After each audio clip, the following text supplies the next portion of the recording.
जो चैप्टर हम पढ़ रहे थे वो था सेल का चैप्टर, और जिसमें प्रीवियस लेक्चर में मैंने आपको जो है वो सेल ऑर्गेनेल्स के बारे में बता रही थी कि पहले मैंने आपको वैक्यूल्स के बारे में बताया था कि प्लांट सेल में सेंटर में एक वैक्यूल होता है, और जो एनिमल सेल में होते हैं वो स्मॉल होते हैं और मैनी होते हैं। इसके बाद क्लोरोप्लास्ट के बारे में बताया गया कि क्लोरोप्लास्ट जो होता है वो only present in plant cell, animal cell में मौजूद नहीं होते, क्योंकि प्लांट सेल अपनी खुद फूड प्रिपेयर करते हैं फोटोसिंथेसिस के प्रोसेस से, तो उनमें जो है ये क्लोरोप्लास्ट मौजूद होता है। इसके बाद मैंने आपको जो है वो माइटोकॉन्ड्रिया के बारे में बताया, ये भी सेल ऑर्गेनेल्स है, माइटोकॉन्ड्रिया के बारे में। और माइटोकॉन्ड्रिया को जो मैंने एक्सप्लेन किया था कि बताया था कि ये सेलुलर रेस्पिरेशन में हेल्प करता है, एनर्जी प्रोड्यूस कर रहा होता है, और इसीलिए हम माइटोकॉन्ड्रिया को power house of the cell कहते हैं। ये तो सब मैंने आपको प्रीवियस लेक्चर में एक्सप्लेन कर दिया था। आज जो हमारा टॉपिक, न्यू टॉपिक स्टार्ट हो रहा है वो है prokaryotic cell and eukaryotic cell. तो everyone open the book page number 77। अब ये प्रोकैरियोटिक सेल और यूकैरियोटिक सेल क्यों कहा जाता है इन्हें, कि जो ऑर्गेनिज्म है उनके न्यूक्लियर रीजन या न्यूक्लियस की वजह से जो है हमने इनको 2 टाइप्स में डिवाइड किया गया है। ठीक है, न्यूक्लियस की वजह से इनको 2 जो है वो टाइप्स में डिवाइड किया गया है। एक कहलाते हैं प्रोकैरियोटिक और एक कहलाते हैं यूकैरियोटिक। प्रो मीन्स होते हैं प्रिमिटिव, यानी कि बिल्कुल इब्तिदाई किस्म के, और कैरियन मीन्स होता है न्यूक्लियस। ठीक है, और इसी तरीके से जो है यूकैरियोटिक सेल में यू मीन्स होते हैं ट्रू, और कैरियन में न्यूक्लियस।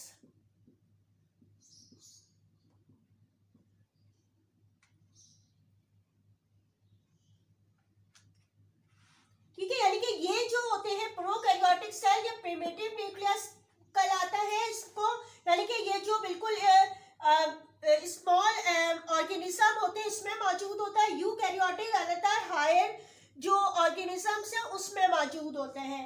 यानी कि अगर हम एग्जाम्पल्स की बात करें तो ये प्रोकैरियोटिक सेल बैक्टीरिया में और साइनोबैक्टीरिया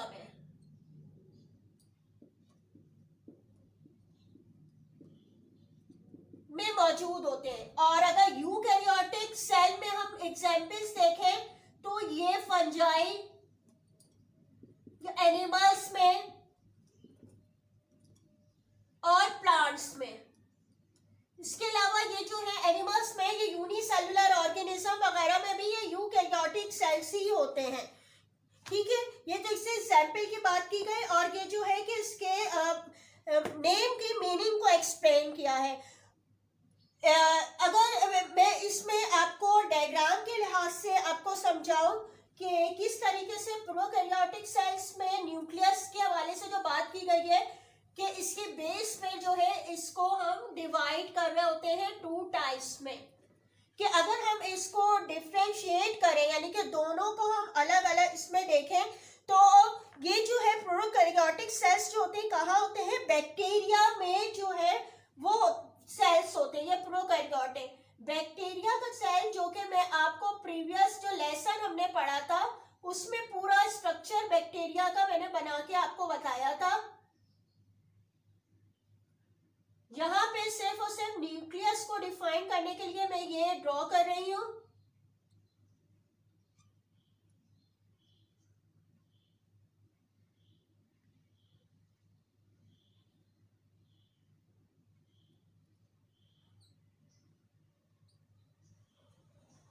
और अगर यूकैरियोटिक सेल में देखें तो कोई भी हम एनिमल सेल ले सकते हैं।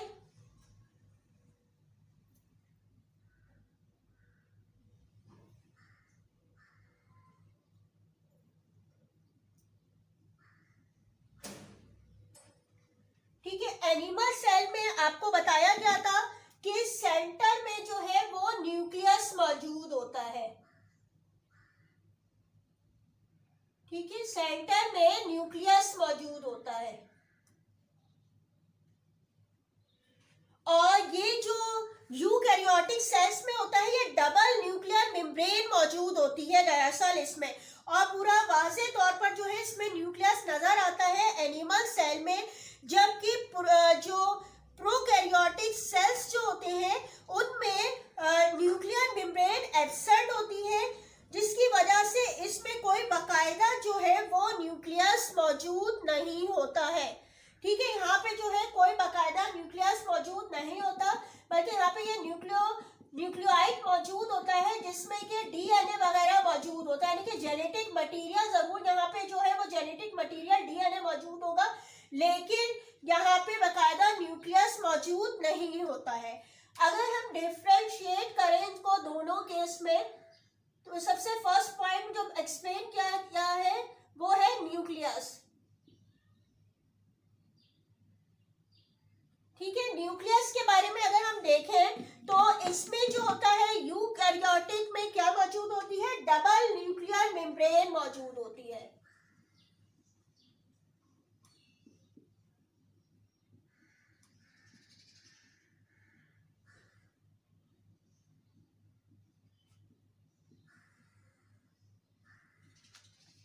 लेकिन जो प्रोकैरियोटिक सेल में जो है ये डबल न्यूक्लियर मेम्ब्रेन एब्सेंट होती है।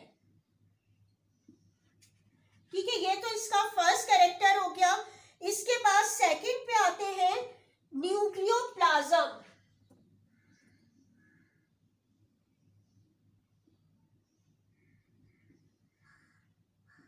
न्यूक्लियोप्लाज्म कहाँ होगा, न्यूक्लियस के अंदर। ये आपको बताया जा चुका है, पूरा न्यूक्लियस का स्ट्रक्चर जब समझाया गया था। तो जो यूकैरियोटिक सेल्स होते हैं इसके अंदर जो होता है वो फ्लूइड स्ट्रक्चर न्यूक्लियोप्लाज्म जो है वो प्रेजेंट होता है, जबकि बैक्टीरिया सेल में क्योंकि न्यूक्लियस ही नहीं होता तो उसका न्यूक्लियोप्लाज्म भी एब्सेंट होगा, कि यहाँ पर मौजूद नहीं होते हैं। इसके अलावा अगर हम थर्ड कैरेक्टर देखें तो है ऑर्गेनेल्स।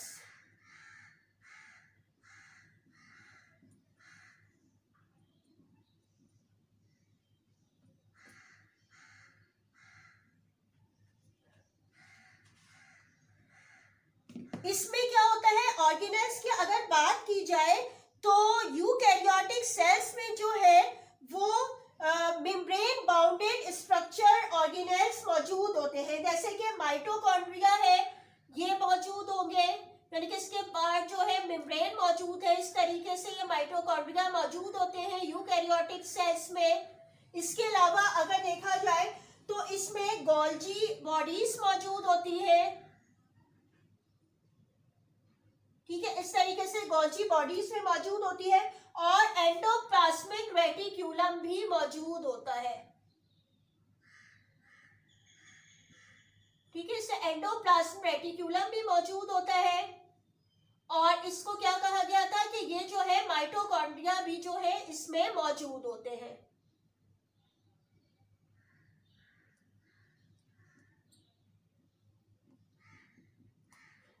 लेकिन इसमें जो होता है प्रोकैरियोटिक सेल्स में जो है माइटोकॉन्ड्रिया और एंडोप्लाज्मिक रेटिक्यूलम और गोल्जी बॉडीज जो होती हैं वो एब्सेंट होती हैं।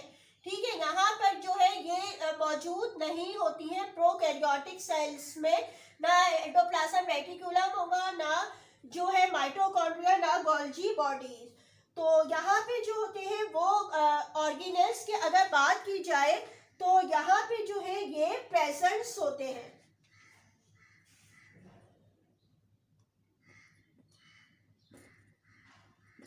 और यहाँ पे ये एब्सेंट होते हैं।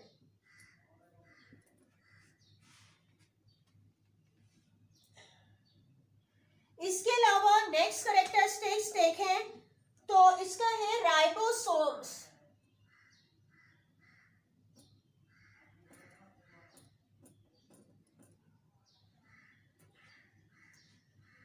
राइबोसोम्स जो होते हैं वो यूकैरियोटिक सेल्स में लार्ज साइज के होते हैं, ठीक है, यानी कि राइबोसोम इसमें मौजूद होते हैं जो कि साइटोप्लाज्म में लार्ज साइज के मौजूद होते हैं।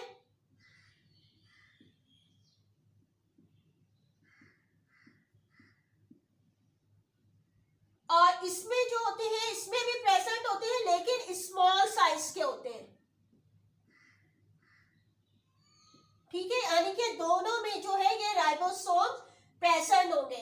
ये यहां पे होंगे स्मॉल साइज और इसमें होते हैं लार्ज साइज।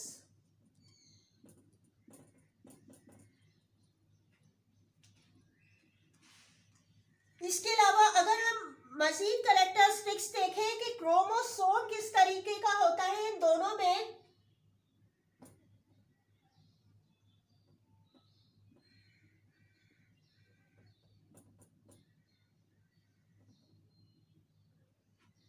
तो क्रोमोसोम के बारे में यह है कि इसमें जो यूकैरियोटिक सेल्स में प्रॉपर क्रोमोसोम डिप्लॉयड नंबर के साथ मौजूद होता है, ठीक है, इनमें जो होता है प्रॉपर जो है क्रोमोसोम डिप्लॉयड नंबर के साथ मौजूद होता है। और जो इसमें होता है प्रोकैरियोटिक में ये सिंगल क्रोमोसोम जो है यहाँ पे मौजूद होता है।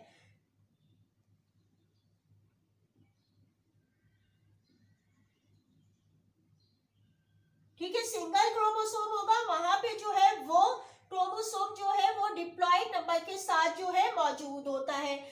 तो इसके अगर हम डिफरेंस में लिखें तो ये यही होगा, यहाँ पे डिप्लॉयड जो है प्रॉपर क्रोमोसोम होता है,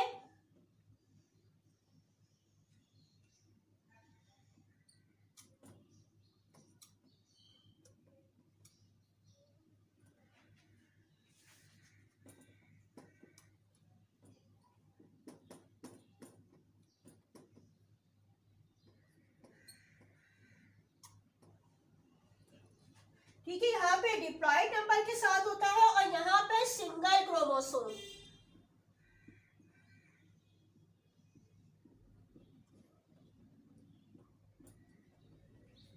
प्रेजेंट होता है। और इसकी एग्जाम्पल तो आपको बता ही दी है मैंने कि बैक्टीरिया और साइनोबैक्टीरिया जो प्रोकैरियोटिक की है और ये यूनिसेलुलर होते हैं, जबकि इसमें यूनिसेलुलर भी होते हैं और हाई एनिमल भी शामिल होते हैं, जैसे कि एनिमल्स है, प्लांट्स है, ईस्ट है, ये यूकैरियोटिक सेल्स की एग्जाम्पल है।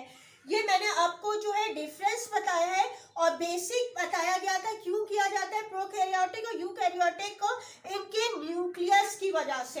ये याद रखिएगा क्योंकि ये टर्म जो है काफी जगह यूज होती है कि यूकैरियोटिक सेल्स है और ये प्रोकैरियोटिक। तो यूकैरियोटिक में nuclear membrane double boundary structure के साथ प्रेजेंट होगी, जबकि प्रोकैरियोट में ये नहीं होती है। ठीक है, ये तो मैंने आपको अभी इसका डिफरेंस बता दिया है। आगे मैं आपको एक छोटी सी वीडियो क्लिप्स दिखा रही हूँ, वो देखिएगा, इससे भी आपको और ज्यादा जो है समझने में हेल्प लेगी इस टॉपिक को। तो आइए वो देखते हैं। All living things are made up of cells. There are many different types of cells in our bodies, including bone cells, cartilage cells, blood cells, muscle cells, and nerve cells. The broadest classification of cells is into two groups, eukaryotic and prokaryotic. There are a number of differences between these two types of cells. The main difference is that eukaryotic cells have a double membrane-bound nucleus, which contains the cell's DNA. Prokaryotic cells do not have a nucleus, only a nucleoid, which is the central, open part of the cell where the DNA is found. Eukaryotic cells also have other large, complex, membrane-bound organelles, which prokaryotic cells lack. These include mitochondria, rough and smooth endoplasmic reticulum, the Golgi complex, and in the case of plant cells, chloroplasts. Organisms with eukaryotic cells are called eukaryotes, and they include all animals, plants, protozoa, and fungi. Organisms with prokaryotic cells are called prokaryotes, and they include bacteria and archaea. For millions of years, prokaryotes were the only form of life on this planet. Eukaryotes came later as a result of the process of evolution. Another difference between eukaryotic and prokaryotic cells is their size. Eukaryotic cells are generally larger than prokaryotic cells. Eukaryotes are mostly, although not entirely, multicellular organisms, whereas prokaryotes are always single-celled, or unicellular organisms. Examples of unicellular eukaryotes include amoebas, paramecium, and yeast. The structure of the DNA in eukaryotic cells is different from that in prokaryotic cells. In the nucleus of eukaryotic cells, DNA forms tightly bound and organized chromosomes. Prokaryotic cells contain just a single loop of stable chromosomal DNA stored in the nucleoid. The nucleoid is not a structure, but the area where the DNA is found. Both types contain ribosomes, but in eukaryotic cells they are bigger and more complex and bound by a membrane. Most eukaryotes reproduce sexually. The offspring have genetic material that is a combination of the parent's genome. Prokaryotes, however, reproduce asexually. Their offspring are clones of the parent cell, which come about through binary fission.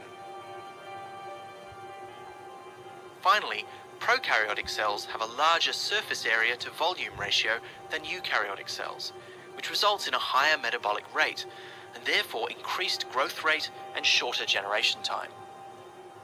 While eukaryotic and prokaryotic cells are quite different in their structure and processes, they do share similarities.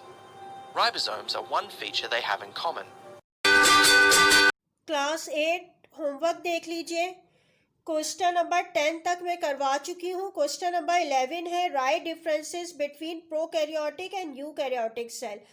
आपने difference का जब भी question होता है हमेशा line draw बीच में होती है और एक साइड पे जो भी चीज़ें पूछी गई है उनके बारे में लिखा जाता है. डिफरेंस का है तरीका कि लाइन बीच में ज़रूर ड्रॉ हो.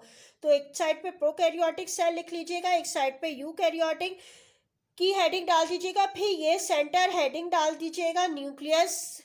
फिर यहाँ पे भी इसके न्यूक्लियस को डिफाइन किया है, यहाँ पे भी. अब दोनों जगह भी न्यूक्लियस की डाल सकते हैं, लेकिन जब सेम हेडिंग हो तो हम इस तरह सेंटर में भी हेडिंग डाल के उनका डिफरेंस लिख सकते हैं.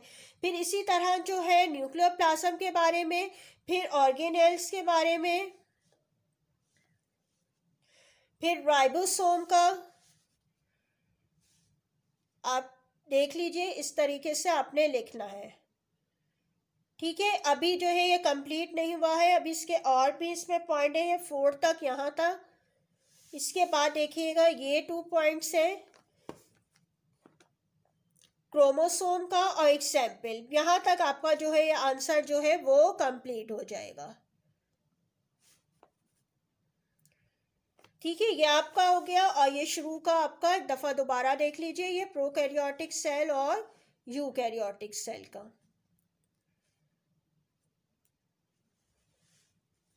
ठीक है, ये आपने लिखना है.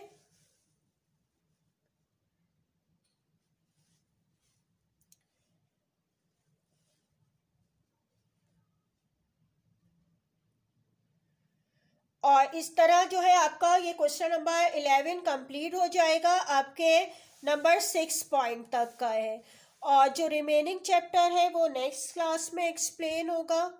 Thank you. अल्लाह हाफिज़.